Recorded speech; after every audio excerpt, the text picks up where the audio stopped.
Entramos al motel, nos dimos cuenta de que no había luz y antes de que supusiéramos que se trataba de un accidente, vimos gente pasando frente a nuestra habitación.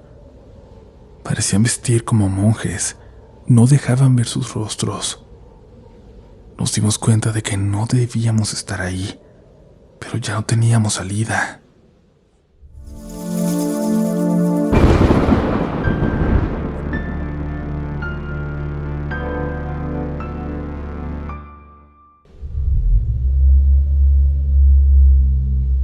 Bienvenidos una vez más, comunidad, a una nueva edición de Relatos de la Noche.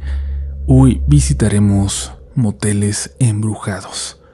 Moteles al lado de la carretera, misteriosos, donde nadie debería entrar, pero donde lamentablemente los protagonistas de nuestras siguientes historias terminaron pasando la noche. Espero que se atrevan a llegar hasta el final de este episodio y recuerden, la mayoría de la gente no logrará terminarlo. Pero habemos unos raros que lo haremos sin problemas, que nos sentiremos en casa. Algunos incluso usarán este episodio para dormir. ¿De qué tipo eres tú? Estás escuchando Relatos de la Noche. Buenas noches, comunidad. Mi nombre es Arturo. Trabajo en una empresa que produce conciertos. Somos los que montamos audio, iluminación y pantallas en lugares como el Foro Sol o el Estadio GNP. Por ese trabajo viajo mucho y Cancún es uno de los destinos más frecuentes. Yo prefiero volar, por supuesto. Es rápido y menos cansado. Pero viajar por carretera tiene algo que el avión no. Kilómetros de selva, el mar a pocos metros del asfalto, tramos tan oscuros que parece que manejas dentro de una cueva. Hace un tiempo manejé hasta allá de noche, y aunque no pasó nada extraño, me quedó la inquietud de qué sucedería en esos kilómetros durante la madrugada, y la idea se me metió en la cabeza. Por eso, un año después, decidí hacer ese viaje en moto. No en mi moto grande, sino en una motoneta que había ido mejorando pieza por pieza. Ahorré, la dejé en perfecto estado y pedí vacaciones. Mi esposa no estaba convencida, mis hijas menos. Pero de verdad era algo que yo quería hacer, que tenía que hacer. Salí de Los Reyes La Paz rumbo a Cancún. Los primeros 2 días fueron normales, cansados, largos, pero normales. Pasé noche en Cumbres, luego en Villahermosa. Ahí, en el bar del hotel, un hombre me preguntó por mi moto. Cuando le conté que iba rumbo a Cancún por carretera, me dijo algo que se me quedó grabado. No tomes el tramo de Tabasco a Campeche de noche, por favor. Le pregunté por qué. Porque pasan cosas raras por ahí. Y no dijo nada más. Yo calculaba cruzarlo con luz, pero una llanta ponchada en Ciudad del Carmen me retrasó. Cuando por fin retomé el camino ya estaba oscureciendo. A las 11 de la noche entré al tramo que atraviesa Selva Cerrada. No entra luz de luna, no pasan casi coches. Solo eres tú y el sonido del motor. Entonces vi un letrero. Hotel a 2 kilómetros. No lo recordaba de otros viajes, no lo marcaba el mapa, pero llevaba horas tenso y la idea de dormir bajo techo pudo más. Lo encontré pronto. Era un motel viejo, de esos tipo americanos donde cada habitación da al exterior. El letrero decía Hotel La Costa. Varias letras estaban fundidas. Entré a la recepción. Un anciano giró en su silla y sin levantarse me dijo el precio. No había más carros, no había ruido. Simplemente acepté. Subí al segundo piso con la llave en la mano. Me acuerdo que la habitación estaba caliente. No había aire acondicionado. No había señal en el celular. La televisión solo mostraba estática. Le escribí a mi esposa que ya estaba descansando. El mensaje tardó minutos en enviarse, pero salió. Y ahí me quedé dormido.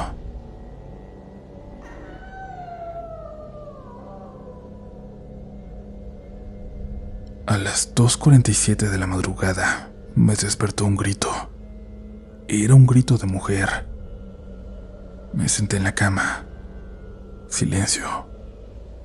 Luego otro grito, más claro. Este venía del cuarto contiguo.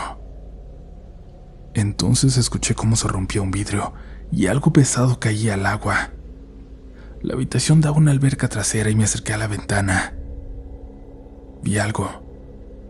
En la superficie flotaba el cuerpo de una mujer. Ni siquiera tuve tiempo de reaccionar cuando vi, en la ventana de al lado, la silueta de un hombre fumando. Me volteó a ver y con una voz grave dijo: Los niños tampoco saben nadar. Cuando dijo eso, lanzó un niño pequeño al agua.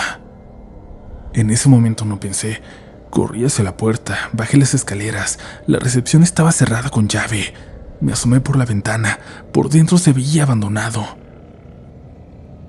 Volteé hacia las habitaciones. Todo estaba deteriorado. Sellos viejos de clausura, pintura caída. Subí de nuevo por mis cosas. La habitación ya no parecía la misma. El colchón estaba sucio. El aire olía a humedad, a viejo. Mi moto no quiso arrancar. No pasó ningún coche por la carretera. Así que no tuve opción. Volví a entrar y me senté en el sillón hasta que amaneció. Durante la noche escuché pasos en el pasillo, risas de niños, el sonido de alguien lanzándose a la alberca, pero ya no volví a asomarme. A las 7:40 la luz del sol entró por la ventana. Salí. El hotel estaba en ruinas. Pero al menos mi moto arrancó al primer intento. Apenas había salido a la carretera, una patrulla me detuvo. Me preguntaron qué hacía ahí. Les dije que me había hospedado y se miraron entre ellos. Ahí no hay ningún hotel, me dijeron. Desde hace años que no.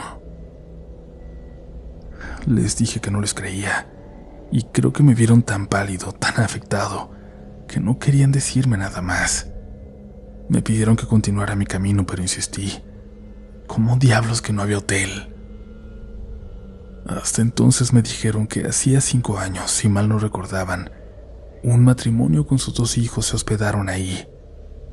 Al parecer, según investigaciones, el esposo sabía que su mujer era infiel, y esa noche de alguna forma salió la verdad a la luz. Todo se confirmó. En un ataque de ira le quitó la vida. Luego lo hizo con los 2 pequeños y los lanzó a la alberca. Los lanzó entonces, mientras gritaban asustados los trabajadores del hotel, dirigirse a la habitación y luego terminar consigo mismo, colgándose del ventilador. Ese incidente terminó por cerrar un hotel que ya casi ni clientes tenía. Después de decir eso, los policías prácticamente me obligaron a seguir con mi camino. Arranqué la moto y seguí. Más adelante, como a 1:30, llegué a un poblado donde encontré hotel. Me bañé, comí, pero no me sentía bien. Después de pasar por algo tan fuerte, se me quitaron las ganas de todo. Todo el día lo pasé dormido, hasta que me dio la noche y también la pasé ahí. Al día siguiente noté que había un mecánico de motos a unos metros. Me acerqué, le ofrecí mi moto en venta. Le dije que tenía que regresar a Ciudad de México, pero ya no quería en carretera, en avión. Me ofreció 10,000 pesos y no lo pensé. Como la factura es digital, se la proporcioné. Hicimos trato y tomé el primer camión a Campeche, y de ahí me dirigí al aeropuerto directito y me fui a mi casa.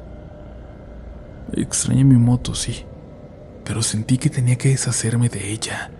Y es que estuvo en un lugar con muy malas vibras, en un lugar lleno de maldad todavía. Al igual que mi ropa, esa la tiré en el aeropuerto.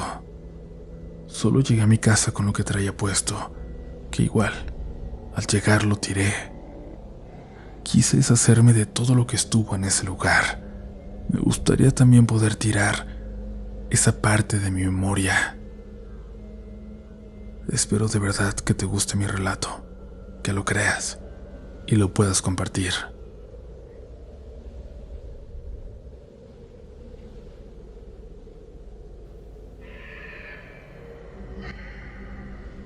Hola comunidad, es un gusto saludarlos. Hace tiempo publicaron una historia sobre mi papá que me dio mucho gusto escuchar y que todos ustedes pudieran llegar a conocerlo a él a través de su relato. Esta vez traigo una muy diferente. Es una historia que me da algo de pena compartir y que por obvios motivos será completamente anónima. Sucedió en la ciudad de Puebla. Allí se habían ido a estudiar mi novio y mis dos mejores amigos. Como muchos sabrán, Puebla es la ciudad con más universidades en México. Y bueno, esa suerte me tocó, que la gente que más quería se fuera. Yo me quedé estudiando en la Ciudad de México, pero cada que podía me iba para allá para sentirme cerca de ellos. Mi novia estaba estudiando en la Benemérita Universidad Autónoma de Puebla, la UAP, y vivía con su madrina, una señora ya algo mayor y muy estricta, a la que no le podía decir que tenía novio. Por eso era mi mejor amiga quien pasaba por ella en su carro, y luego nos íbamos a su departamento, y ahí nos quedábamos hasta la mañana siguiente, cuando yo me regresaba a la CDMX. Sin embargo, después nuestra amiga empezó a tener compañeras en el depa y pues finalmente no pudimos seguir quedándonos en su habitación.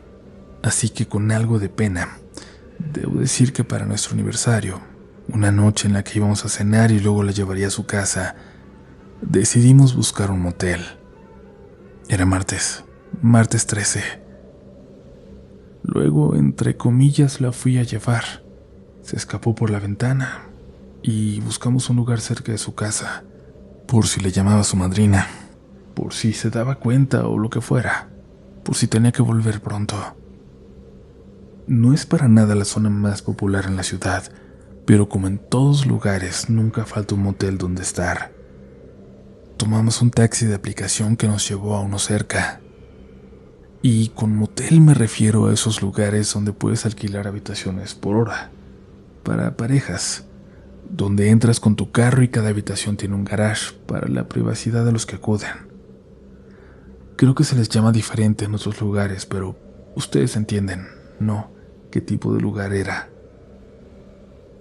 Cuando llegamos a la entrada caminando, hasta parecía que estaba vacío. Todo se veía apagado dentro, pero había una luz en la recepción, de esas donde te atienden sin que te bajes del coche. Y supongo que es raro que alguien vaya a pie. Pedí una habitación y me dijo una señora, que se notaba que era de limpieza y no recepcionista, que ya no había nada disponible, que todo el motel estaba ocupado. Le insistí, le pregunté que cómo era posible que en un martes todo estuviera lleno, y la señora solo se encogió de hombros. Pero entonces vi algo al fondo, detrás de ella. Había una cuadrícula totalmente vacía, salvo por un cubículo, con una llave aún ahí. Le pregunté que si esa habitación estaba disponible. La señora volteó con extrañeza. La vio. Me dijeron que todo estaba ocupado, respondió. Y luego, sin pensarlo mucho, dijo, ok, es tanto por 4 horas, no hay salidas, hoy no hay servicio a la habitación y bla bla bla. Lo repitió de forma torpe, como si intentara recordarlo, y me cobró.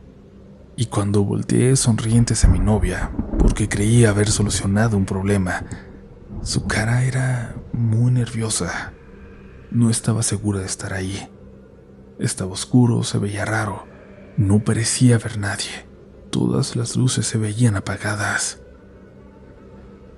Le pedí que solo revisáramos la habitación, a ver si le gustaba para quedarnos, y que si no, pues nos fuéramos y ya, sin importar que perdiéramos el dinero.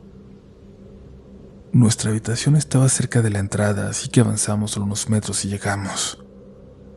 El motel era un largo camino de garajes, y sobre cada uno de ellos su respectiva habitación. Caminamos sin hablar. Llegamos a nuestro garage abierto y cerramos detrás de nosotros para subir a la habitación. No les puedo mentir, nos extrañábamos mucho, Hacía tiempo que no estábamos juntos, y en esa pasión subimos y nos olvidamos de todo de verdad. Pero después me levanté de la cama y me di cuenta de que ni siquiera teníamos luz. Me reí. Le dije a mi novia que con razón las luces apagadas, con razón no se escuchaba música, ni sonidos de televisión, ni nada. Nos habíamos metido a un lugar sin luz. Bromeamos un poco de cómo la gente es tan desesperada que se habían metido ahí, y nosotros también. De cómo habíamos llenado un lugar aunque no hubiera luz. A lo mejor es un motel para feos, dijo mi novia, y me reí. Me dirigí a tientas al baño porque no se veía nada. Intenté buscar la taza, pero parecía que estaba en medio de tela negra. No me veía ni las manos, por más que mis ojos ya debían estar acostumbrados a la oscuridad.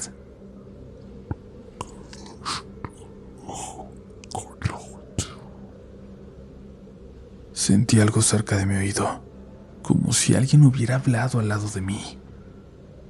Le hablé a mi novia, que me contestó desde afuera del baño.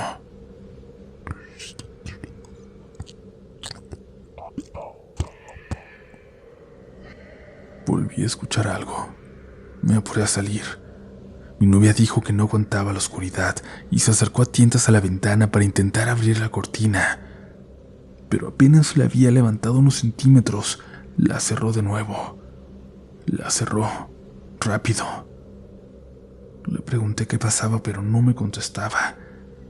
Me desesperé porque no podía verla. Intenté acercarme hacia donde estaba y por fin toqué su cara. Me di cuenta de que estaba llorando. Me susurró que no me asomara, pero evidentemente hice exactamente eso. Me acerqué hasta la pared, estirando las manos, y luego llegué a la ventana. Sentí la cortina. La levanté con cuidado. Afuera, por el camino que llegaba hasta nuestra habitación, por el camino que recorría el motel, iban caminando varias figuras, decenas de ellas. No alcancé a contarlas. Parecían fantasmas.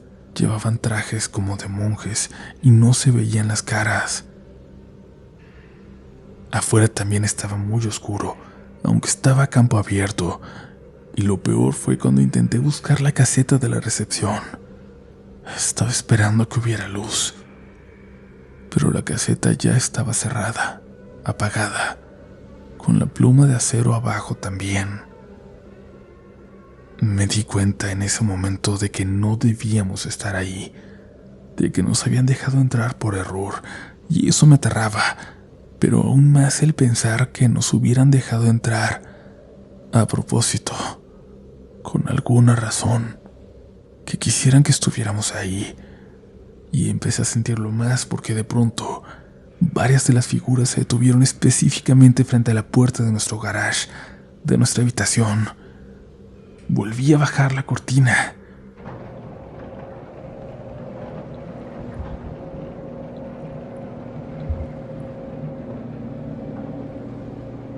Abajo la puerta de nuestro garage se abrió. Escuché voces. Me tropecé para llegar a la puerta a cerrar.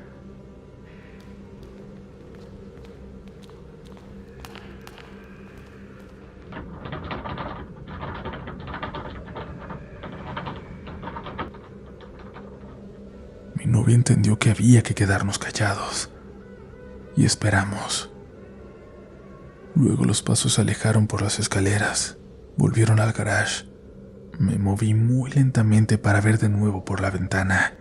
Mis movimientos de verdad fueron milimétricos, para que nadie se fuera a dar cuenta de que estábamos ahí. Vi dos figuras viendo hacia nosotros, pero no dejé caer la cortina para no hacer movimiento. Simplemente seguí viendo.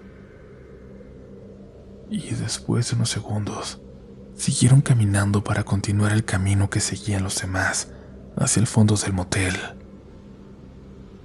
Buscamos a tientas nuestra ropa. Le pedí perdón a mi novia por llevarla ahí. Le dije que tendríamos que correr. Estuvo de acuerdo. Salimos de la habitación. En las escaleras también había oscuridad, pero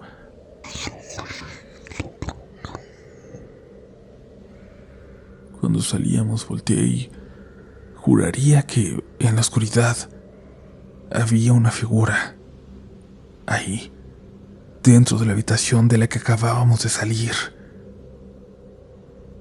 Bajamos rápido al garage. No le dije nada a mi novia. Nos asomamos para ambos lados y cuando vimos que no había nadie, sin decir nada empezamos a correr. Corrimos tan fuerte como podíamos hacia la salida, escuchando luego voces cantando en el fondo.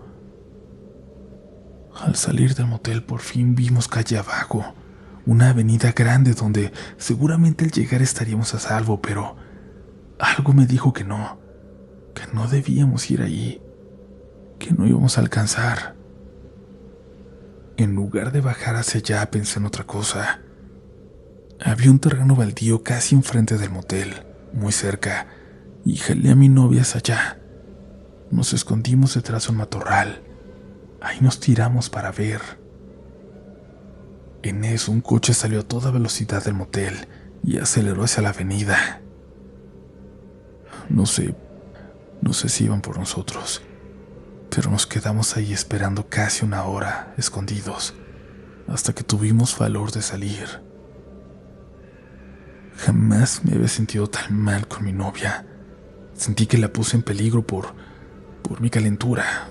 Tengo que ser honesto con ustedes. Días después investigamos sobre ese lugar. Hay rumores de que ahí hay muchas apariciones de fantasmas, que pasan cosas muy extrañas, como figuras que te ven en la oscuridad dentro de la habitación y al prender las luces ya no están.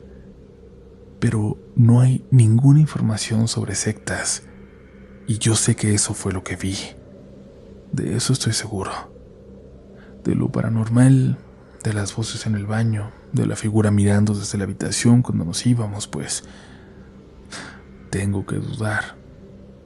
El miedo, la oscuridad, la adrenalina. Pero de lo demás estoy seguro.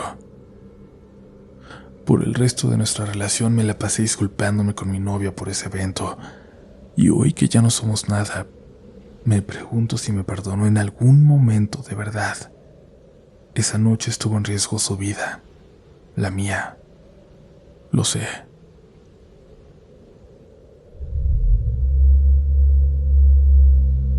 Comunidad, gracias por seguir escuchando. Por favor, comenten si les han gustado las historias de hoy. Comenten, hasta una carita es buena.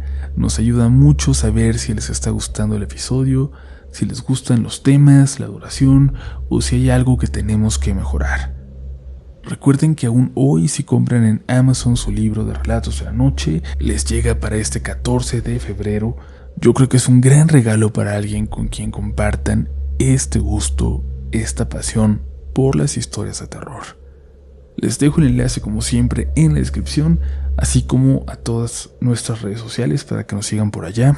Y sin más, continuamos con una historia más esta noche.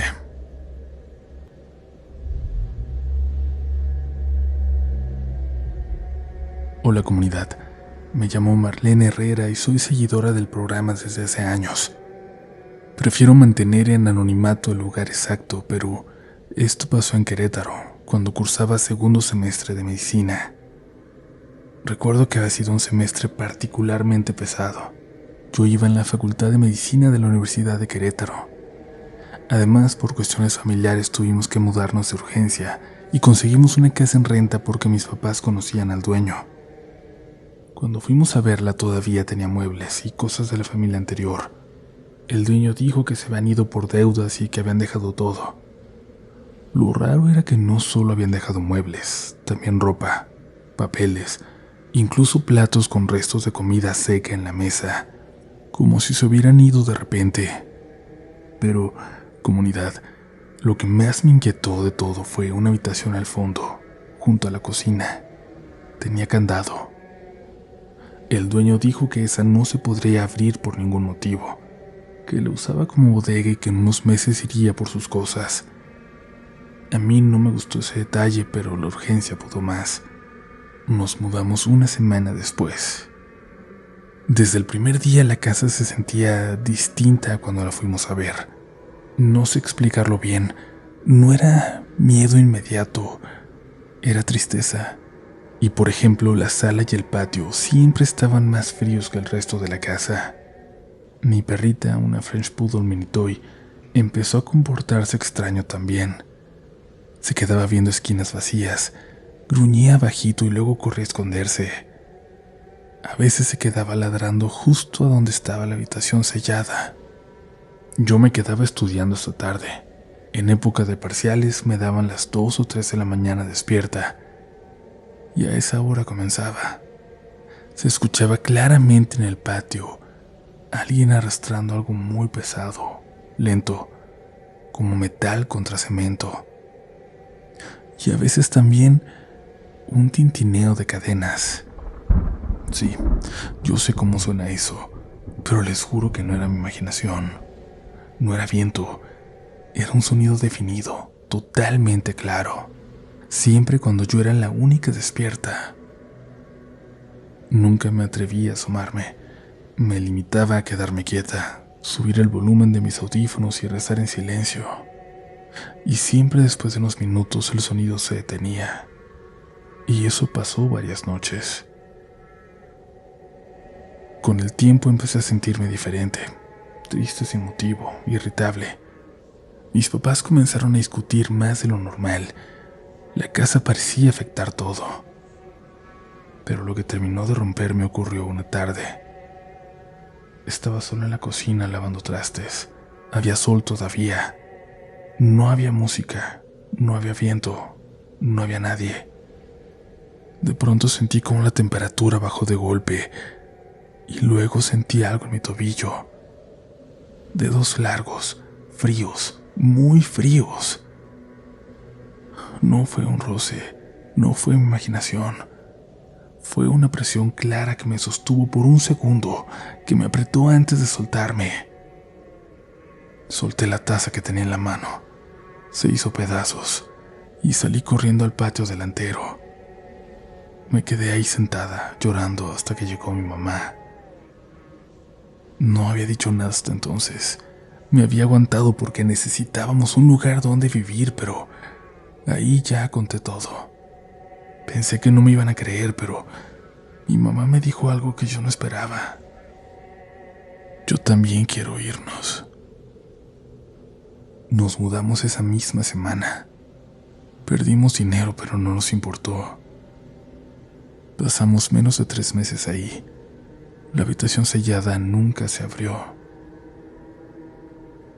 Solo he pasado por cuestiones de azar cerca de esa casa y en 2 ocasiones al frente de ella. En todos estos años la casa hasta la fecha continúa deshabitada, y si la llegan a rentar solo lo hacen por muy poco tiempo. Seguramente, creo yo, por las mismas manifestaciones que me tocó presenciar de primera mano. Pero espero que a nadie la hayan tocado como a mí. Cuando tomaron mi pierna, cuando pude sentir de forma clara, factible, de forma física, a lo que sea que habitaba esa casa. Comunidad, me despido con un hasta pronto, ya que como comenté al inicio, cuento con más experiencias que no puedo explicar y donde a veces quedan muchas más preguntas que respuestas. Espero que esta historia, si la llegan a publicar, sea de su agrado, aunque esté sencilla. Saludos desde un rincón de esta ciudad de Querétaro. Que tengan muy buenas noches.